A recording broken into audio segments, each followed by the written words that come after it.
Mohon pandangannya dan pencerahannya tentang penetapan nasab dengan tes DNA. Terima kasih Buya. Wassalamualaikum warahmatullahi wabarakatuh.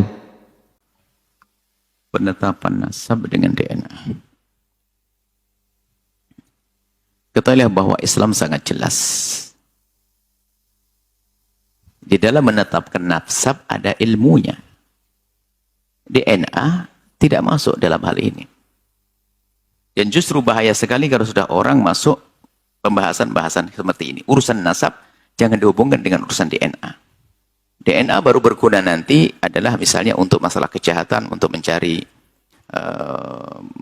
atau untuk mengetahui tentang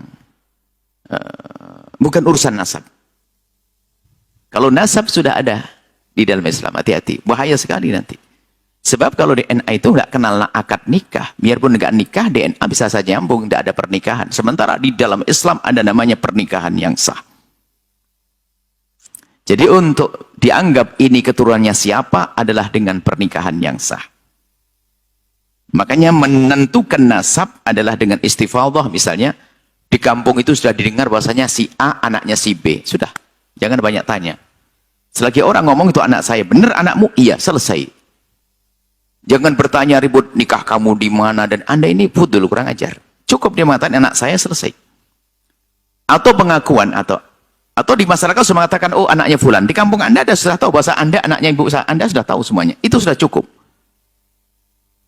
Jangan sampai ada gerakan ini, ada gerakan di kampung ini adalah penentuan nasab, jangan-jangan salah ini DNA. Bahaya itu. Akan merusak, bisa taktil nusus, menghentikan nas-nas. Maka jangan urusan dengan itu. Tidak tahu apakah betul ada, tidak ada. Dari mana? Mulai kapan ada penentuan nasab di DNA? Nggak mungkin ada. Syariat sudah sangat jelas.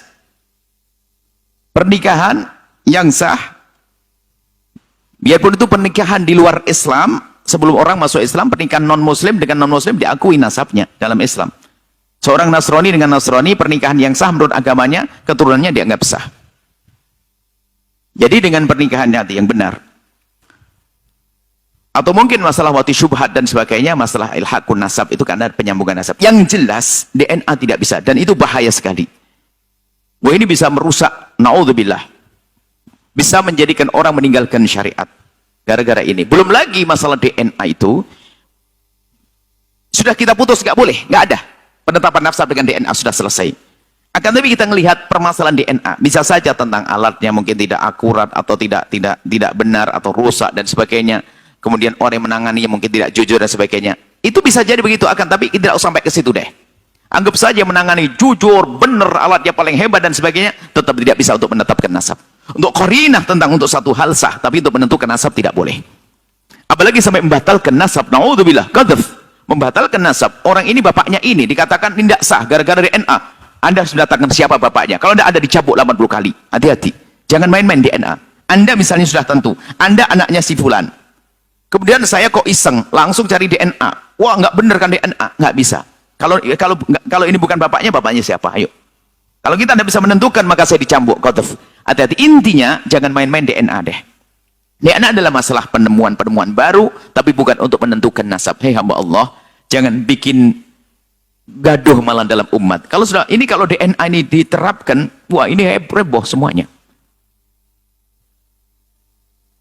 Sementara lihat di dalam Islam tuh ada tentang saksi dalam urusan kejahatan, perzinaan, 4 saksi, banyak hal, macam-macam. Jadi harus hati-hati penentuan. Menafikan nasab pun dalam Islam harus hati-hati. Nggak gampang menafikan nasab.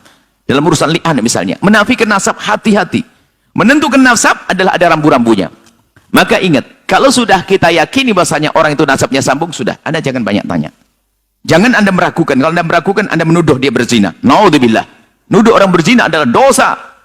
Ya, mohon maafin, saya tidak tahu apakah betul masalah DNA. Dari mana masalah DNA? Ini aneh sekali, nggak masuk pembahasan para ulama, nggak akan membahas masalah itu sebagai penetapan nasab. Tidak akan ada. Karena apa? Bukan begitu cara menetapkan nasab. Bahkan itu kalau diterapkan malah membahayakan. Sehingga besok bisa gerakan di kampung ini adalah tes DNA. Waduh, kacau, orang deg-degan. Biarpun yang nikahnya benar, nggak ada masalah, pasti deg-degan. Dan bukan begitu Islam. Hati-hati ya, mohon maaf lah. Tidak mungkin, saya tidak percaya. Mungkin Anda salah. Nah, mana ada penentuan nasab dengan DNA? Mana? Tidak ada itu semuanya. Penentuan nasab adalah dengan istifadah. Kalau sudah di kampung itu anaknya dia,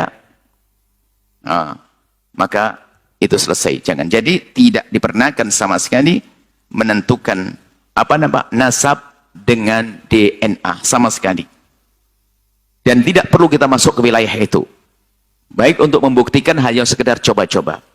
Karena kalau sedar coba-coba, kalau giliran salah, maka kita akan suudon kepada bapaknya sendiri. Na'udzubillah. Dan jangan berkata tidak mungkin salah. Oh tidak. Masa mungkin salah? Sementara dalam Islam sudah sangat jelas ya.